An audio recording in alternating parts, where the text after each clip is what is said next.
नमस्कार, जय हिंद, वंदे मातरम। दोस्तों, मैं हिंदुस्तानी निहाल हिंदुस्तानी एजुकेशन पॉइंट में आपका एक बार फिर से स्वागत करता हूं।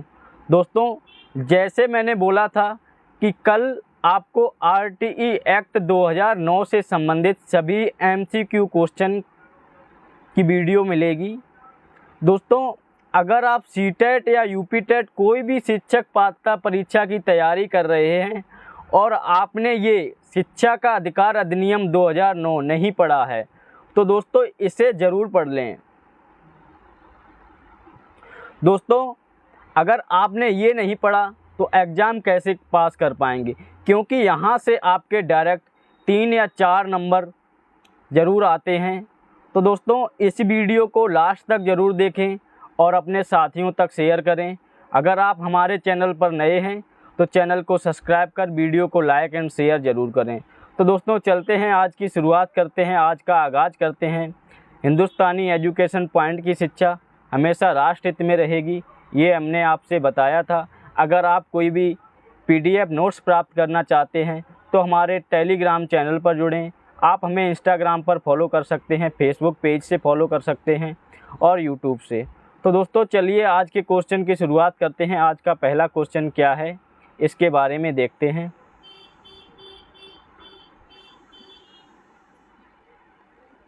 तो दोस्तों, आज का पहला क्वेश्चन है कि शिक्षा निःशुल्क और अनिवार्य शिक्षा अधिकार अधिनियम अधिनियमित किया गया, किसके द्वारा अधिनियमित किया गया, ये आपको बताना है। पहला है लोकसभा, दोस्तों लोकसभा, दूसरा है राज्यसभा द्वारा, तीसरा है भारत की संसद के द्वारा और चौथा है विधानसभा के द्वारा। दोस्तों, आपको हमने बताया था कि जो निःशुल्क और अनिवार्य शिक्षा अधिकार अधिनियम 2009 है, इसे शॉर्ट में RTE 2009 बोलते हैं। इसकी फुल फॉर्म है राइट टू एजुकेशन, शिक्षा का अधिकार अधिनियम 2009, और ये 6 से 14 वर्ष के बच्चों के लिए निःशुल्क एवं अनिवार्य शिक्षा के अधिनियम के अंतर्गत आता है। तो दोस्तों, इसे भारत की संसद के द्वारा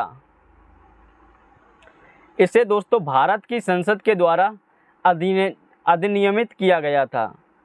इसे भारत की संसद के द्वारा अधिनियमित किया गया था। दोस्तों, अगर बात करें, दोस्तों इसे भारत की संसद के द्वारा अधिनियमित किया गया था और इसके बारे में बताएं तो दोस्तों ये कब लागू हुआ, 1 अप्रैल 2010 को लागू हुआ। 1 अप्रैल 2010 को लागू हुआ। ये आया था 2009 में, लेकिन लागू कब हुआ, 1 अप्रैल 2010 को। तो पहले क्वेश्चन का आपका 3 ऑप्शन सही हुआ।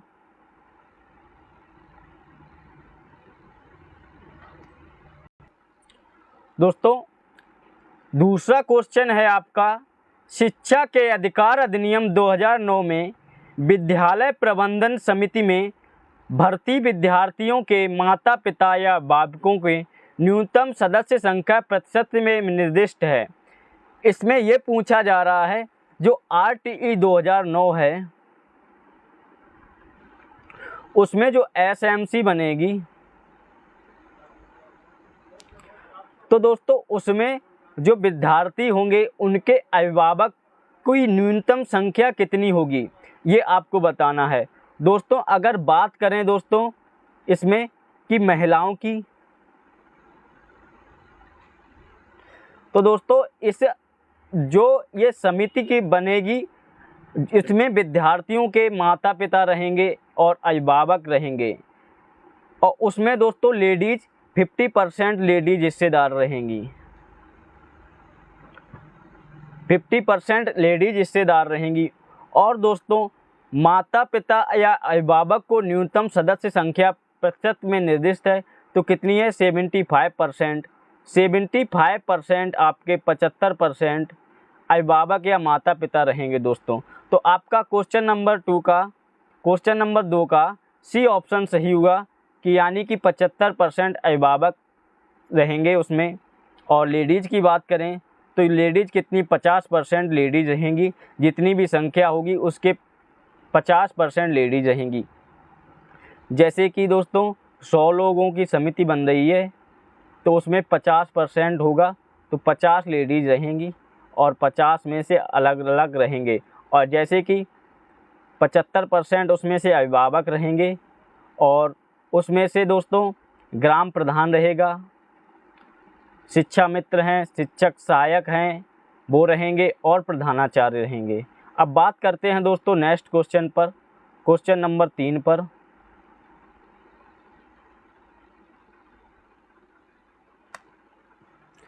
दोस्तों क्वेश्चन नंबर 3 की बात करें कि किस धारा के अंतर्गत बालक के शारीरिक दंड और मानसिक उत्पीड़न का विरोध तथा अपमानजनक शब्दों से संबोधन करने पर रोक का प्रावधान है। ये क्वेश्चन कह रहा है कि सरकारी विद्यालय में जो स्टूडेंट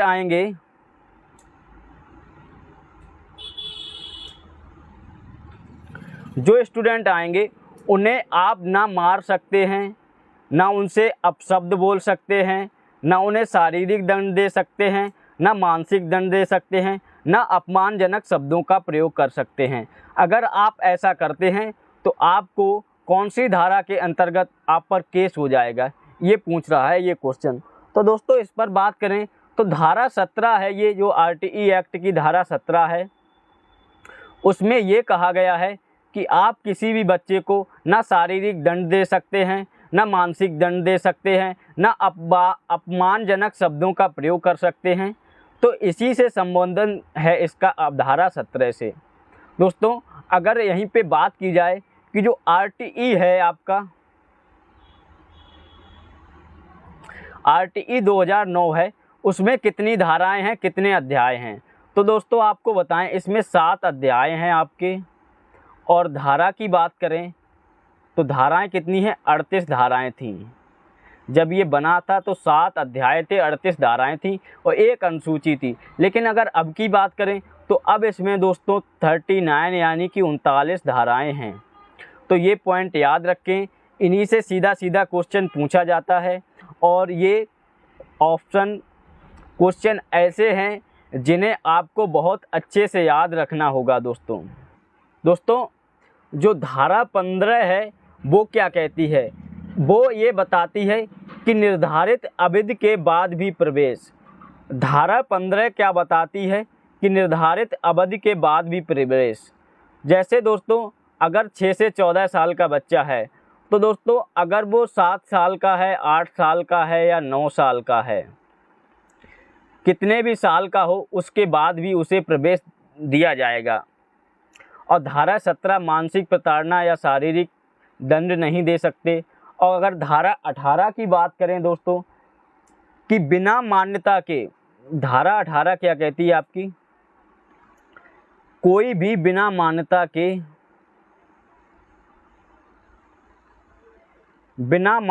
के स्कूल नहीं चला सकता।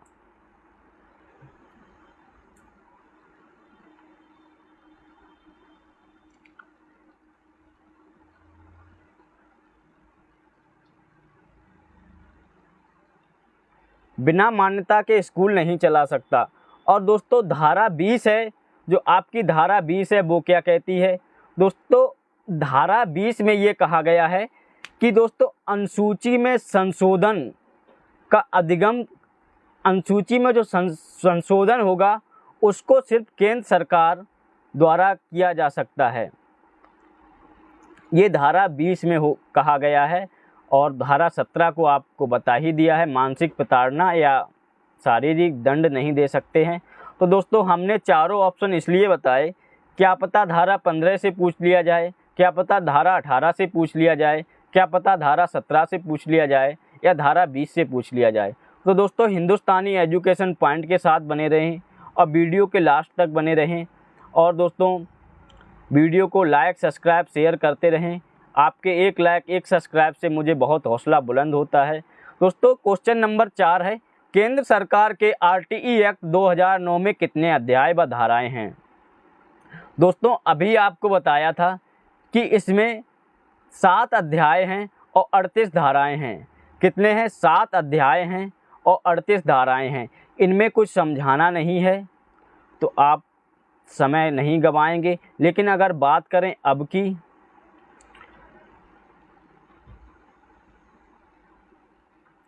अब की बात करें तो दोस्तों अब उसमें कितनी धाराएं हैं, 39 धाराएं हैं। बात करते हैं अब नेक्स्ट क्वेश्चन पर दोस्तों। नेक्स्ट क्वेश्चन है, शिक्षा का अधिकार अधिनियम 2009 के अनुसार विशेष आवश्यकता वाले बच्चों को पढ़ाना चाहिए। विशेष आवश्यकता वाले बच्चों को किस प्रकार पढ़ाना चाहिए ये आपको बताना है दोस्तों। व्यावसायिक शिक्षण केंद्र में जो उन्हें जीवन कौशल के लिए तैयार करेंगे, घर पर माता पिता और देखभाल करने वाले के साथ जो उन्हें आवश्यक सहायता प्रदान करें, खास तौर पर उन्हीं के लिए बनाए गए विशेष विद्यालयों में, समावेशी शिक्षा व्यवस्था में इस प्रावधान के साथ कि उनकी व्यक्तिगत आवश्यकता की पूर्ति की जा सके। कौन सा ऑप्शन आपका सही होगा ये आपको बताना है दोस्तों। क्वेश्चन नंबर 5 के अंतर्गत दोस्तों क्वेश्चन नंबर 5 है, शिक्षा का अधिकार अधिनियम 2009 के अनुसार विशेष आवश्यकता वाले बच्चों को पढ़ाना चाहिए। दोस्तों ये क्या कहता है, समावेशी शिक्षा व्यवस्था में इस प्रावधान के साथ कि उनकी व्यक्तिगत आवश्यकताओं की पूर्ति की जा सके। दोस्तों यही बात है, आपका ऑप्शन नंबर डी सही होगा। उन्हें समावेशी शिक्षा, अगर समावेशी शिक्षा की समावेशी वर्ड की शब्द की बात करें, समावेशी क्या होता है, समावेशी शिक्षा व्यवस्था। दोस्तों समावेशी शिक्षा व्यवस्था वो होती है कि किसी भी बच्चे को बिना भेदभाव के, ऊंच नीच, जाति भेद, लिंग, इन सभी के बिना सभी को एक समान शिक्षा व्यवस्था दी जाए, सभी को एक समान शिक्षा व्यवस्था दी जाए, ये आपकी समावेशी शिक्षा कहलाती है दोस्तों।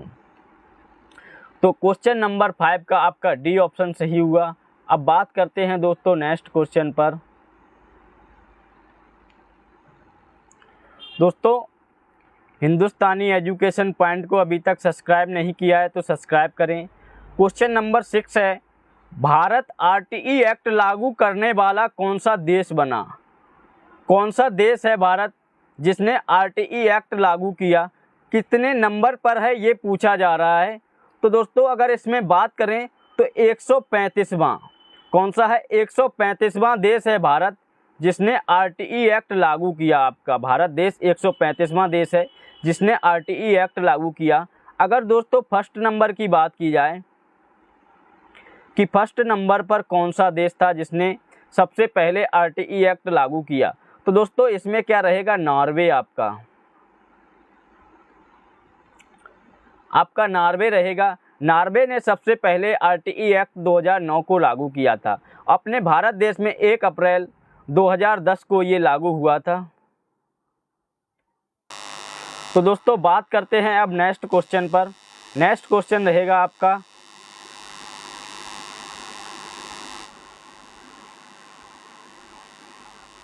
नेक्स्ट क्वेश्चन है, आरटीई अधिनियम 2009 की आवश्यकता भारत में क्यों पड़ी। इसकी आवश्यकता भारत में क्यों पड़ी ये आपको बताना है। अनुच्छेद 21 का लागू करने के लिए, अनुच्छेद 45 को लागू करने के लिए, अनुच्छेद 51 का के 11वें मौलिक कर्तव्य को लागू करने के लिए, उपर्युक्त सभी को लागू करने के लिए। दोस्तों इसकी आवश्यकता क्यों पड़ी। दोस्तों 21 का है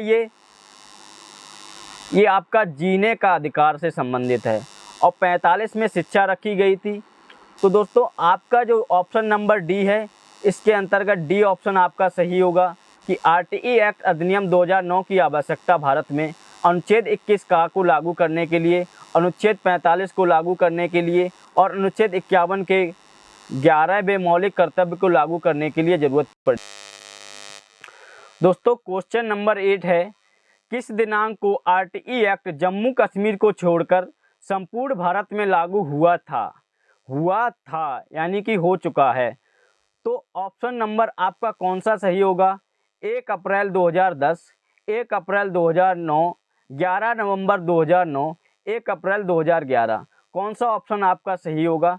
दोस्तों अगर इसकी बात करें कि आरटीई एक्ट 2009 जम्मू कश्मीर को छोड़कर संपूर्ण भारत में 1 अप्रैल 2010 को लागू हुआ था, ये ऑप्शन आपका एक ऑप्शन ए नंबर सही हुआ। दोस्तों ये क्वेश्चन बहुत इम्पोर्टेंट हैं, इन्हें पढ़ना है, अच्छे से पढ़ना है और इन्हें याद रखना है। अगर आप याद नहीं रख सकते तो वीडियो को बार बार देखें। वीडियो को बार बार नहीं देख सकते तो आप अपने शॉर्ट नोट्स बनाते रहें, उसमें लिखते रहें। दोस्तों, आरटीई एक्ट 2009 की किस धारा में विद्यालय प्रबंधन समिति का उल्लेख है? जो विद्यालय प्रबंधन समिति होती है, जिसमें अभी आपको बताया था कि 75% अभिभावक विद्यार्थी के माता पिता या अभिभावक रहते हैं, जिसमें से 50% महिलाएं रहती हैं, उसमें दोस्तों ये किस धारा में उल्लिखित है, ये आपको बताना है दोस्तों।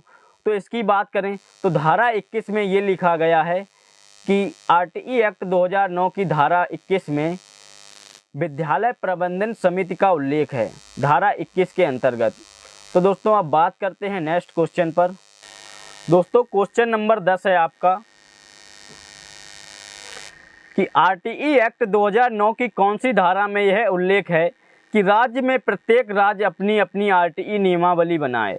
आरटीई एक्ट में एक धारा है, उसमें ये लिखा गया है कि प्रत्येक राज्य को अपनी अपनी आरटीई नियमावली बनानी पड़ेगी।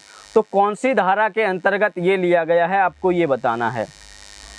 दोस्तों अगर इसमें आरटीई एक्ट की धाराओं की बात करें तो उसमें जो 38 धाराएं हैं, ये जो सबसे लास्ट वाली धारा है 38 नंबर, इसी में इसका प्रावधान है कि राज्य के प्रत्येक राज्य को अपनी अपनी आरटीई नियमावली बनानी पड़ेगी। तो दोस्तों हिंदुस्तानी एजुकेशन पॉइंट को सब्सक्राइब कर लें और वीडियो को लाइक एंड शेयर कर दें और हिंदुस्तानी एजुकेशन पॉइंट का हिस्सा बने।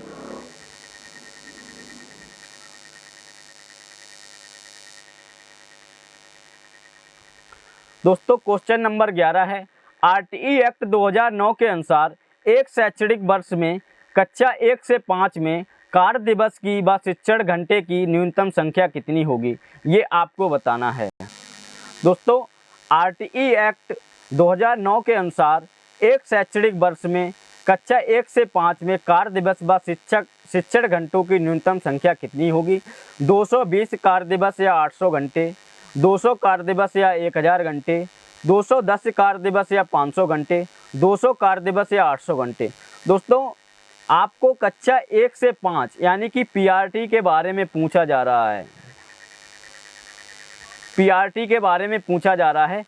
तो दोस्तों पीआरटी में 200 कार्य दिवस, शैक्षणिक वर्ष में 200 कार्य दिवस या 800 घंटे यानी 200 दिन कार्य और 800 घंटे होने चाहिए। इतना कार्य एक शिक्षक को करना पड़ेगा एक शैक्षणिक वर्ष में, जो प्राइमरी का टीचर है, जो कक्षा 1 से 5 तक के विद्यार्थियों को पढ़ाता है।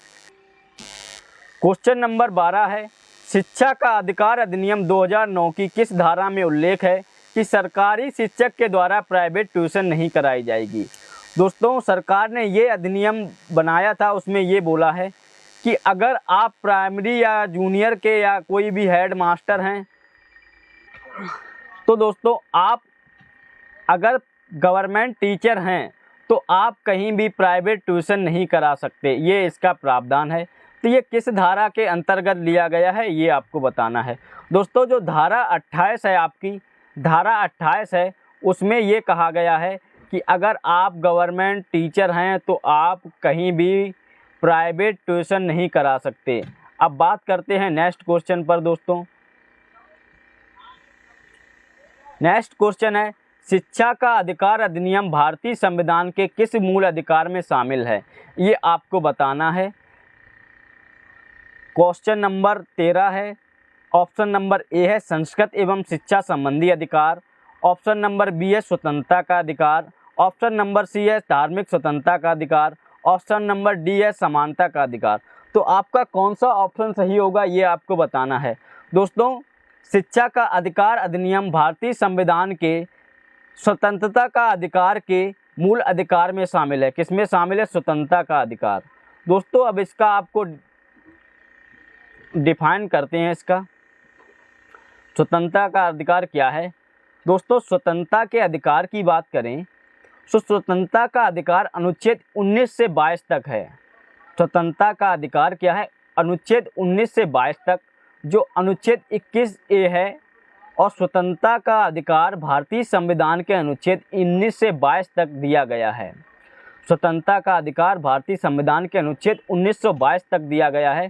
तो ये शिक्षा का अधिकार अधिनियम 21 का में जोड़ा गया है। किस में जोड़ा गया है? 21 का में ये जोड़ा गया है। इसे ही दोस्तों जीने का अधिकार बोलते हैं। अब बात करते हैं दोस्तों नेक्स्ट क्वेश्चन पर आपके, निःशुल्क एवं अनिवार्य शिक्षा का अधिकार अधिनियम 2009 के अंतर्गत किसी भी अध्यापक को निम्न में से किस कार्य में नहीं लगाया जा सकता?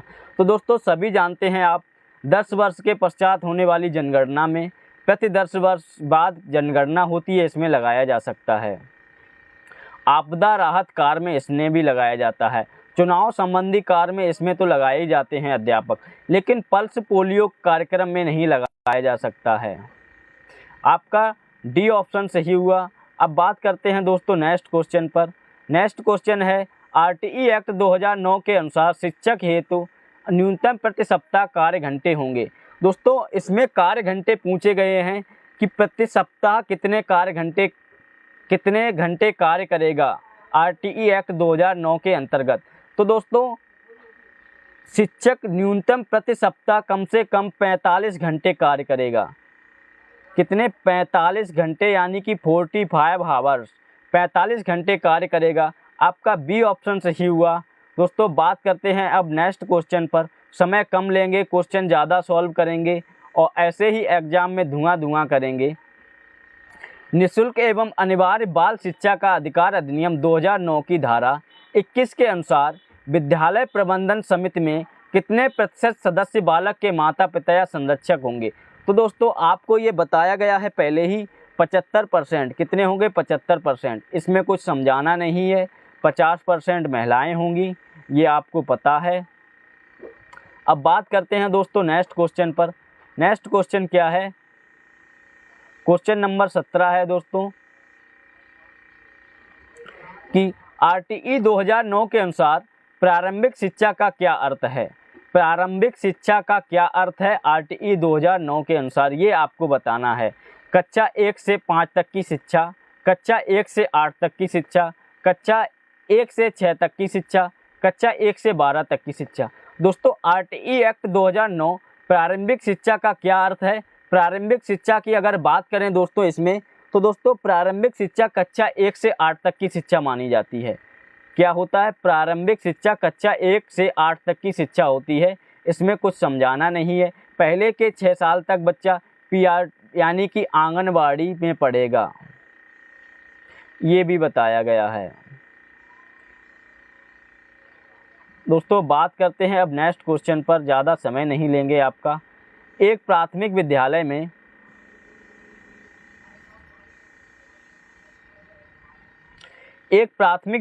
में 85 विद्यार्थियों का नामांकन है।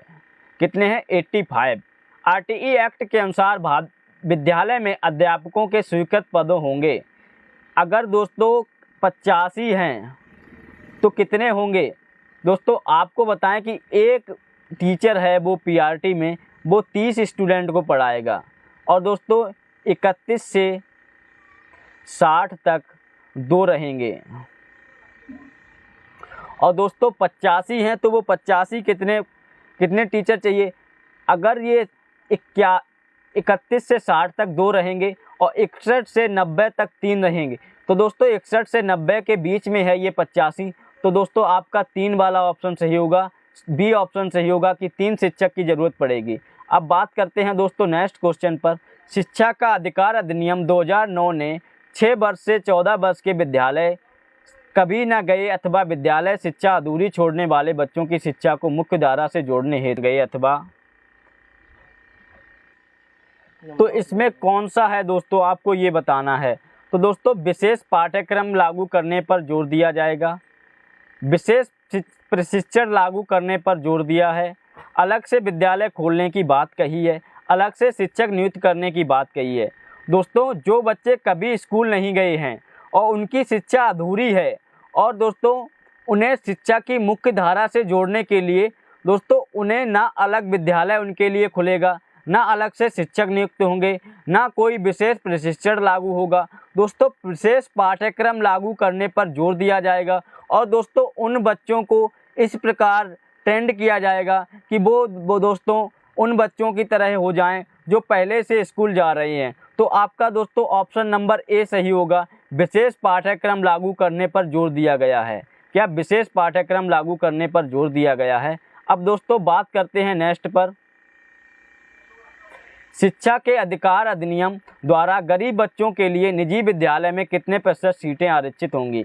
दोस्तों अगर कोई गरीब बच्चा है तो उसके लिए कितने परसेंट सीटें आरक्षित रहेंगी, ये आपका क्वेश्चन है, ये पूछा जा रहा है। तो दोस्तों इसमें कुछ समझाना नहीं है, इसमें 25% सीटें उसमें आरक्षित रखनी होंगी गरीब बच्चों के लिए। तो ये आपका बी ऑप्शन सही हुआ। अब बात करते हैं दोस्तों नेक्स्ट क्वेश्चन पर। भारत में शिक्षा के अधिकार का जनक कहा जाता है। भारत में शिक्षा के अधिकार का जनक कहा जाता है तो गोपाल कृष्ण गोखले हैं, दादा भाई नौरोजी हैं, जाकिर हुसैन हैं, डॉक्टर सर्वपल्ली राधाकृष्णन हैं। दोस्तों भारत में शिक्षा के अधिकार का जनक कहा जाता है। भारत में शिक्षा के अधिकार का जनक किसे कहा जाता है। गोपाल कृष्ण गोखले, दादा भाई नौरोजी, जाकिर हुसैन या डॉक्टर सर्वपल्ली राधाकृष्णन। दोस्तों अगर भारत में शिक्षा के अधिकार का जनक कहा जाए तो कौन होंगे, गोपाल कृष्ण गोखले होंगे। आपका ए ऑप्शन सही हुआ, गोपाल कृष्ण गोखले को भारत में शिक्षा के अधिकार का जनक कहा जाता है। दोस्तों क्वेश्चन नंबर 22 है, भारतीय संविधान में शिक्षा किस सूची का विषय है। आपको ये बताना है कि भारत का जो संविधान है उसमें जो शिक्षा है वह कौन सी सूची में, समवर्ती सूची में है, संघ सूची में है, राज्य सूची में है या अवशिष्ट सूची में है। ये दोस्तों इम्पोर्टेंट क्वेश्चन है, वेरी इम्पोर्टेंट क्वेश्चन है, स्टार पॉइंट बना के रखें इसे, ये क्वेश्चन ऐसे ही आते हैं। दोस्तों ये समवर्ती सूची का विषय है। कौन सा है, समवर्ती सूची का विषय है। दोस्तों इसको आपको डिफाइन करें तो बताएं। दोस्तों समवर्ती सूची संविधान की अनुसूची ये 7वीं है, 7वीं के तहत है। विषय शिक्षा समवर्ती सूची के अंतर्गत आता है। जो शिक्षा है वो समवर्ती सूची के अंतर्गत आता है और संविधान की कौन सी अनुसूची है, ये 7वीं है। दोस्तों क्वेश्चन नंबर 23 है, निःशुल्क एवं अनिवार्य बाल शिक्षा का अधिकार अधिनियम 2009 सामान्य बालकों की निःशुल्क शिक्षा के अधिकारों को सुनिश्चित करता है। कितने वर्ष के बच्चों की शिक्षा को सुनिश्चित करता है, ये आपको बताना है। दोस्तों इसमें जो लिखा है सामान्य बालक, ये मेन पॉइंट है, यहीं से क्वेश्चन बनता है और यहीं से क्वेश्चन गलत हो जाता है आपका। दोस्तों ये लिखा है सामान्य बालक, यानी कि जो सामान्य बालक हैं तो उनकी एज लिमिट कितनी है, कितने वर्ष के बच्चों को शिक्षा देनी है, ये आपको बताना है। दोस्तों अगर इसकी बात करें तो 6 से 14 वर्ष के बच्चे सामान्य बच्चे रहेंगे। अगर दोस्तों बात करें जो दिव्यांग बच्चे हैं उनके लिए दोस्तों 6 से 18 वर्ष के बच्चे हैं। इसीलिए मैंने इस प्रकार ऑप्शन बनाए हैं कि आपको एक क्वेश्चन में सब कुछ समझा दें। 6 से 18 वर्ष के बच्चों के लिए जो दिव्यांग हैं और दोस्तों जो सामान्य बच्चे हैं वो 6 से 14 वर्ष के बच्चे होंगे। अब बात करते हैं दोस्तों नेक्स्ट क्वेश्चन पर। आपके नेक्स्ट क्वेश्चन क्या है, एक प्राथमिक विद्यालय में कुल 25 विद्यार्थियों का नामांकन है। आरटीई एक्ट के अनुसार विद्यालय में न्यूनतम शिक्षकों की आवश्यकता होगी। दोस्तों कितने शिक्षकों की आवश्यकता होगी ये आपको बताना है। तो दोस्तों कोई भी विद्यालय हो उसमें कम से कम 2 शिक्षकों की आवश्यकता होती है। एक अध्यापक रहता है 30 पर, लेकिन 30 से कम हैं तो भी दोस्तों 25 हैं तो भी 2 शिक्षकों की आवश्यकता होगी। अब बात करते हैं दोस्तों नेक्स्ट क्वेश्चन पर कि एक प्राथमिक विद्यालय में, ये वही क्वेश्चन आ गया है। नेक्स्ट क्वेश्चन है 25 नंबर, विद्यालय में नियमित रूप से उपस्थित होना होगा। ओहो, शिक्षा का अधिकार अधिनियम 2009 में एक अध्यापक निम्नलिखित में से कौन सा दायित्व पूरा करना होगा। विद्यालय में नियमित रूप से उपस्थित होना होगा, विद्यालय का संचालन पूरा करना होगा, पूर्ण पाठ्यक्रम को निर्धारित समय पर पूरा करना होगा या उपयुक्त सभी। दोस्तों अगर बात करें शिक्षा का अधिकार अधिनियम 2009 में, तो 2009 में ये बात कही गई है कि कोई भी अध्यापक है उसे विद्यालय में नियमित रूप से उपस्थित होना होगा और पाठ्यक्रम का संचालन पूरा करना होगा। दोस्तों, संपूर्ण पाठ्यक्रम को समय पर निर्धारित समय पर पूरा करना होगा। ये आपके पॉइंट थे। तो दोस्तों, ये तीनों पॉइंट सही हैं। अगर कोई अध्यापक है, उन्हें ये तीनों दायित्व पूरे करने होंगे, यानी कि आपका उपयुक्त सभी वाला ऑप्शन सही होगा, डी ऑप्शन। अब बात करते हैं दोस्तों नेक्स्ट क्वेश्चन पर। निःशुल्क एवं अनिवार्य बाल शिक्षा का अधिकार अधिनियम 2009 के अनुसार अनुवीक्षण प्रक्रिया से क्या तात्पर्य है? ये आपको बताना है कि इसमें क्या तात्पर्य है। दोस्तों, अनुवीक्षण प्रक्रिया है, उससे क्या तात्पर्य है ये आपको बताना है। दोस्तों, अनुवीक्षण प्रक्रिया का तात्पर्य होता है प्रवेश प्रक्रिया से। प्रवेश प्रक्रिया को अनुवीक्षण प्रक्रिया कहते हैं। आपका ए ऑप्शन सही हुआ। दोस्तों, अब बात करते हैं नेक्स्ट पर कि आरटीई एक्ट 2009 के अंतर्गत रिक्त पद कुल स्वीकृत पदों का कितना प्रतिशत अधिकतम हो सकता है? दोस्तों, इसमें ये बताना है आपको कि जो विद्यालय में रिक्त पद हैं वो कितने प्रतिशत तक खाली रह सकते हैं? वो 10% तक खाली रह सकते हैं, इससे ज़्यादा नहीं। आरटीई एक्ट में ये बात कही गई है, लेकिन अब तो इससे भी ज़्यादा खाली हैं। बहुत से बेरोजगार युवा घूम रहे हैं, लेकिन कोई भी भर्ती आने का अभी कोई चांस नहीं है। सीटेट देते रहें, सुपर टेट हो सकता है आ जाए सितंबर तक। दोस्तों, क्वेश्चन नंबर 28 है आपका।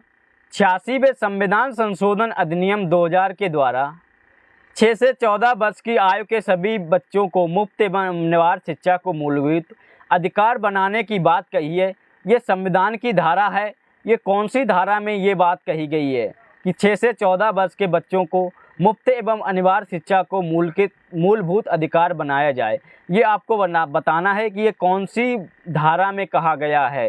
दोस्तों, अगर इसकी बात करें तो ये जो जीने का अधिकार है 21A, इसमें ही कहा गया है कि 6 से 14 वर्ष के बच्चों को मुफ्त एवं अनिवार्य शिक्षा दी जाए, जो आरटीई एक्ट 2009 के अंतर्गत आता है। दोस्तों, क्वेश्चन नंबर 29 है। इसके बाद 3-4 क्वेश्चन और हैं और फिर मिलेंगे कल। अभी देखते हैं ये क्वेश्चन।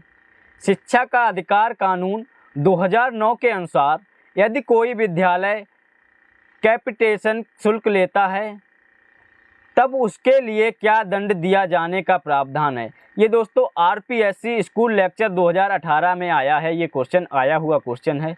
तो दोस्तों, अगर कोई विद्यालय किसी बच्चे से फीस लेता है तो उससे किस प्रकार का दंड दिया जाएगा? तो दोस्तों, इसमें होगा कि लिए गए प्रति व्यक्ति के शुल्क से 10 गुना अर्थदंड। दोस्तों, अगर वो 10 रुपये उससे फीस ले रहा है तो उसका 10 गुना उससे वसूला जाएगा, यानी कि 100 रुपये वसूले जाएंगे, ये कहा गया है। तो आपका ए ऑप्शन सही हुआ। दोस्तों, क्वेश्चन नंबर 31 है। इससे पहले कुछ 2 पॉइंट आपको सुनाना चाहते हैं कि छोटी सी ज़िंदगी है, हर बात में खुश रहो। छोटी सी ज़िंदगी है, हर बात में खुश रहो। जो चेहरा आज पास ना हो उसकी आवाज़ में खुश रहो। जो चेहरा आज पास ना हो उसकी आवाज़ में खुश रहो। कोई रूठा है आपसे उसके अंदाज में खुश रहो। जो लौट के नहीं आने वाला उसकी याद में खुश रहो। जो लौट के नहीं आने वाला उसकी याद में खुश रहो। कल किसने देखा है दोस्तों, आज में खुश रहो। हमेशा हैप्पी रहना चाहिए, क्योंकि हम अगर मुस्कुराते हैं तो हमारी समस्याएं दूर हो जाती हैं और मेहनत करने से कभी नहीं डरना चाहिए। तो दोस्तों, आइए स्टार्ट करते हैं क्वेश्चन 31। निःशुल्क और अनिवार्य शिक्षा का अधिकार अधिनियम 2009 के अनुसार प्रारंभिक शिक्षा के लिए प्रवेश प्राप्त कोई बालक प्रारंभिक शिक्षा पूरी करने तक निःशुल्क शिक्षा का अधिकार होगा। दोस्तों, उसका कब तक अधिकार होगा? आरपीएससी स्कूल लेक्चर 2018 का आया हुआ ये क्वेश्चन है। ये इम्पोर्टेंट क्वेश्चन हो जाते हैं। ऐसे जो क्वेश्चन ज़्यादातर पूछे जाते हैं वही ट्रेंड बन जाता है, क्योंकि अलग से एग्जामिनर क्वेश्चन नहीं लाता है। वो यही क्वेश्चन उठा के रख देता है। तो ये आपको बताना है कि निःशुल्क और अनिवार्य बाल शिक्षा का अधिकार अधिनियम 2009 के अनुसार प्रारंभिक शिक्षा के लिए प्रवेश प्राप्त कोई बालक प्रारंभिक शिक्षा पूरी करने तक निःशुल्क शिक्षा का हकदार रहेगा। कितने टाइम तक वह निःशुल्क शिक्षा का अधिकार रहेगा, ये आपको बताना है। दोस्तों, सभी प्रकार के विद्यालयों में 14 वर्ष तक, दोस्तों कैसे भी विद्यालय हों उनमें बच्चा शिक्षा का जो हकदार रहेगा वो 14 वर्ष तक रहेगा। 14 वर्ष तक सामान्य बच्चे रहेंगे। अगर कोई दिव्यांग या विकलांग बच्चा है तो वो 18 वर्ष तक, ये याद रखें। दोस्तों, अब बात करते हैं नेक्स्ट क्वेश्चन पर। नेक्स्ट क्वेश्चन है आपका, निःशुल्क और अनिवार्य बाल शिक्षा का अधिकार अधिनियम 2009 में वर्णित समुचित सरकार के कर्तव्यों के अनुसार केंद्रीय सरकार का उत्तरदायित्व होगा। केंद्रीय सरकार का क्या उत्तरदायित्व होगा, ये आपको बताना है। ये भी आरपीएससी स्कूल लेक्चर 2018 का आया हुआ क्वेश्चन है, तो इसे दोस्तों अच्छे से समझें। इसका कौन सा सही होगा ये आपको बताना है। दोस्तों, अध्यापकों को प्रशिक्षण प्रदान करना, ये होगा उत्तरदायित्व। आस पड़ोस में विद्यालय की उपलब्धता को सुनिश्चित करना, शिक्षकों के प्रशिक्षण के लिए मानकों को विकसित और लागू करना, या आधारभूत ढांचा प्रदान करना। कौन सा आपका ऑप्शन सही होगा ये आपको बताना है।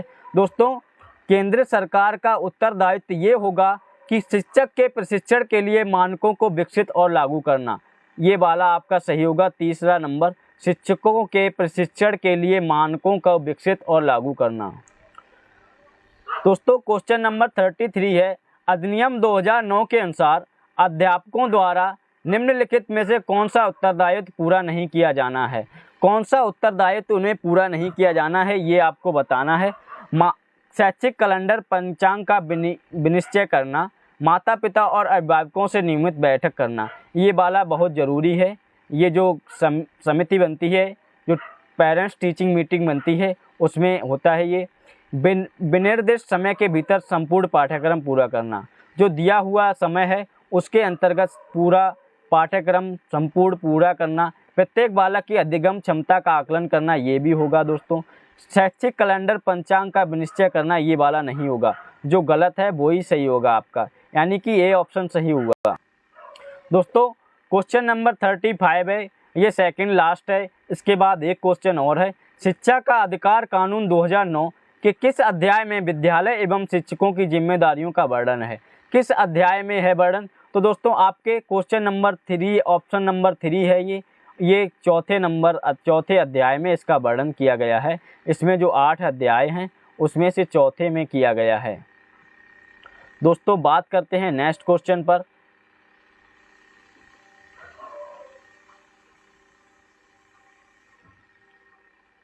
दोस्तों, नेक्स्ट क्वेश्चन है, निम्नलिखित में से कौन सा कथन शिक्षा का अधिकार कानून 2009 के संबंध में सही नहीं है।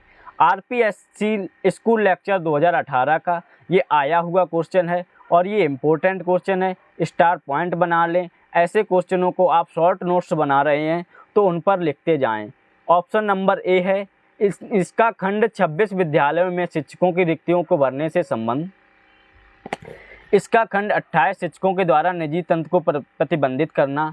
इसका अध्याय 3 पाठ्यक्रम एवं मूल्यांकन प्रक्रिया से संबंध है। इसका अध्याय 4 बच्चों के अधिकारों के संरक्षण से संबंध है। तो दोस्तों, किससे नहीं है ये आपको बताना है। दोस्तों, अगर इसमें बात करें तो इसका अध्याय जो 3 है पाठ्यक्रम एवं मूल्यांकन प्रक्रिया से संबंध है, ये नहीं है। आपका सी ऑप्शन सही हुआ। दोस्तों, आज के लिए यही 35 क्वेश्चन थे जो आरटीई एक्ट से संबंधित थे। हमने 35 क्वेश्चन को सॉल्व किया है और दोस्तों 39 मिनट में सॉल्व किया है और प्रत्येक क्वेश्चन को ऑप्शन को समझाया है। तो दोस्तों, हिंदुस्तानी एजुकेशन पॉइंट को सब्सक्राइब करें, वीडियो को लाइक एंड शेयर करते रहें। और अगर आप पीडीएफ नोट्स प्राप्त करना चाहते हैं तो हमारे हिंदुस्तानी एजुकेशन पॉइंट टेलीग्राम चैनल से जुड़ें, क्योंकि यहाँ से वीडियो बनने के बाद ये नोट्स सभी उस चैनल पर अपलोड कर दिए जाते हैं टेलीग्राम पर, तो आप वहाँ से लेकर पढ़ सकते हैं। दोस्तों, नेक्स्ट वीडियो आपकी एनसीईआरटी 2005 के MCQ क्वेश्चन पे रहेगी। दोस्तों RTE एक्ट 2009, NCF 2005, NEP 2009 ये सभी वीडियो बन चुकी हैं, हमारे YouTube चैनल पर अपलोड हैं, वहाँ से आप देख सकते हैं। तो दोस्तों देखना ना भूलें, क्योंकि यहाँ से क्वेश्चन बहुत ज़रूर आते हैं। तो दोस्तों आज के लिए इतना ही था, चलते हैं। तब तक के लिए आप सभी को जय हिंद, वंदे मातरम, आप सभी को राम राम।